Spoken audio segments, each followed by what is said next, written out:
પહેલાં તો હું એ કહીશ કે મોડાસા એક મારું ફેવરેટ પ્લેસ છે.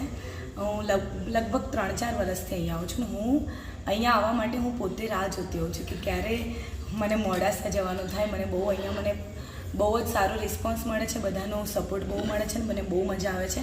અને આજે એક ખાસ વાત કે આજે વધારે ગર્વ થાય છે કારણ કે આજે સાકરિયા ગામ, મોડાસા તાલુકાનું સાકરિયા ગામ, જ્યાં દાદાની મૂર્તિ છે, સ્વયંભૂ મૂર્તિ, જે ઇન્ડિયામાં ફક્ત 2 છે ને ગુજરાતમાં એક જ છે.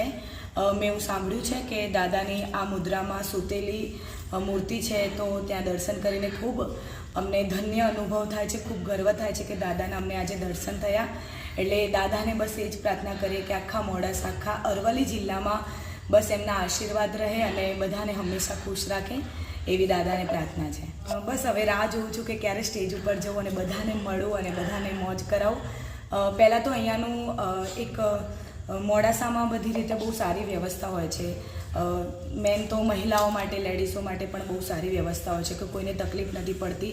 અને બીજી એક વાત કે અહીંયા ક્યારે કોઈ 3 વર્ષથી આવું છું પણ ક્યારે મેં એવું નથી જોયું કે અહીંયા કોઈ જાતનો ઝઘડો થયો કે કંઈ પણ. બધા શાંતિથી હળી મળીને ગરબા રમે છે. પબ્લિક પણ બહુ વધારે હોય છે, ઓવર ક્રાઉડ કરીએ ને એમ સોલ્ડ આઉટ જ હોય છે. એટલે બહુ સારું આયોજન હોય છે અહીંયા.